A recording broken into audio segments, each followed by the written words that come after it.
নমস্কার।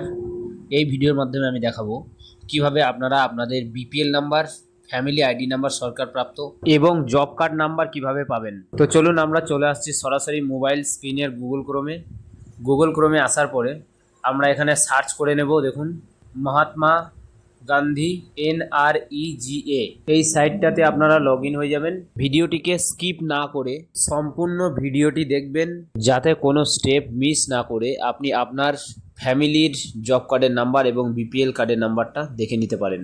Log in হওয়ার সাথে সাথে দেখবেন এরকম ধরনের একটা পপ আপ শো করবে। আপনি কন্টিনিউ টু ওল্ড NRGEA তে ক্লিক করবেন। এরপরে আপনারা স্ক্রল করে একটু নিচে চলে আসবেন। তো চলুন আমি একটু স্ক্রল করে নিচে চলে আসছি। নিচে আসার পরে দেখতে পাবেন এখানে একটা অপশান রয়েছে, দেখুন সিলেক্ট স্টেট। আপনি নিচে থেকেও যে স্টেটগুলো আপনার এখানে স্লাইড হচ্ছে সেগুলো থেকে আপনি সিলেক্ট করতে পারেন, অথবা একটু উপরে সিলেক্ট স্টেট রয়েছে, এখান থেকে আপনি সিলেক্ট করতে পারেন। তো চলুন আমি এখান থেকে আমার স্টেটটা সিলেক্ট করে নিলাম।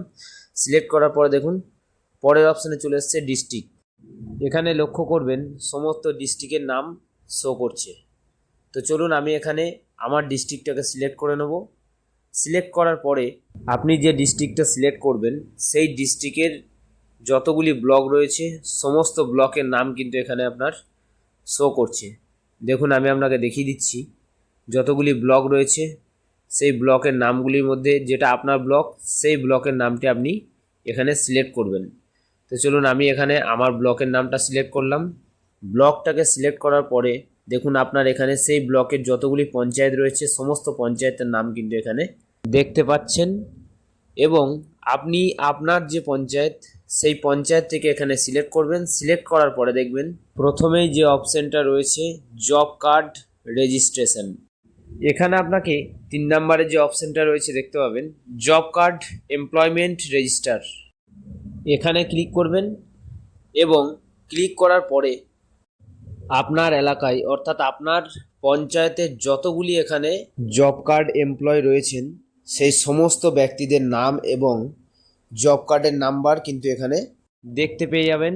সেখান থেকে আপনার হেড অফ দ্য ফ্যামিলি অর্থাৎ আপনার ফ্যামিলির যে হেড রয়েছেন তার নামটা আপনি এখানে খুঁজে নেবেন।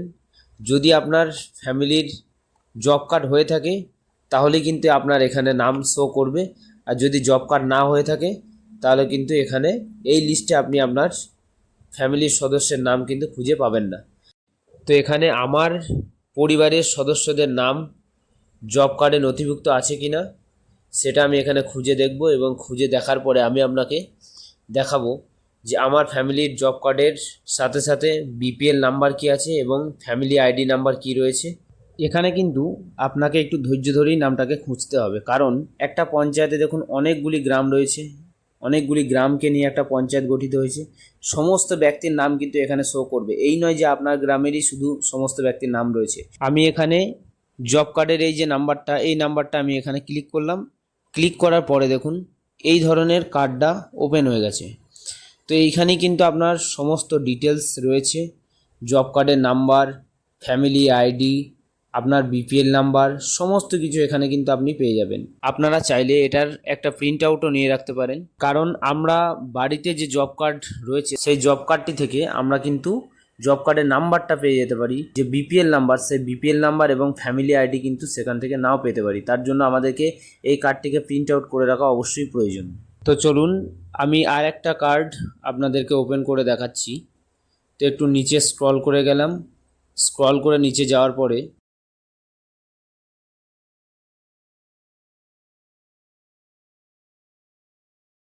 দেখুন এখানে এই কার্ডটা আমি ওপেন করেছি। এখানে দেখুন সমস্ত কিছু দেওয়া রয়েছে, বিপিএল ফ্যামিলি নাম্বার রয়েছে, সেই ব্যক্তির নাম রয়েছে, জব কার্ড নাম্বার রয়েছে, ফ্যামিলি আইডি রয়েছে এবং তার অ্যাড্রেস, সমস্ত কিছু এই কার্ডের মধ্যে রয়েছে। এইভাবেই আপনি আপনার ফ্যামিলির BPL number, job card number এবং ফ্যামিলি আইডি যেটা সরকার প্রাপ্ত সেই ফ্যামিলি আইডি আপনি জেনে নিতে পারেন।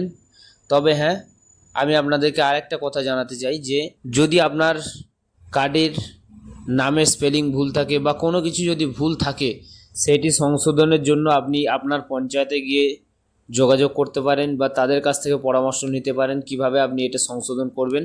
এটা বলার উদ্দেশ্য একটাই, কারণ আমি এখানে অনেক কার্ডই দেখেছি যেখানে নামের স্পেলিং মিস্টেক রয়েছে।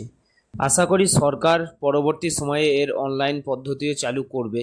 আজকের ভিডিওটা ছিল এটাই। আশা করি আমি এই ভিডিওর মাধ্যমে আপনাদের কাছে কিছু মূল্যবান তথ্য পৌঁছে দিতে পেরেছি। যদি আমার ভিডিওটি আপনাদের ভালো লেগে থাকে তাহলে অবশ্যই শ্রেয়া টেক অনলাইন চ্যানেলটিকে সাবস্ক্রাইব করবেন এবং পাশে থাকা বেল আইকনটি অন করে রাখবেন। এই ভিডিওর ভিত্তিতে যদি আপনার মনে কোনো প্রশ্ন থেকে থাকে তাহলে অবশ্যই আপনি এই ভিডিওর কমেন্ট বক্সে আপনার মতামত শেয়ার করবেন। আজকের ভিডিও এখানেই শেষ করলাম। আবার দেখা হবে নেক্সট ভিডিওতে। সবাই ভালো থাকবেন, সুস্থ থাকবেন এবং ভিডিওটি শেয়ার করতে ভুলবেন না।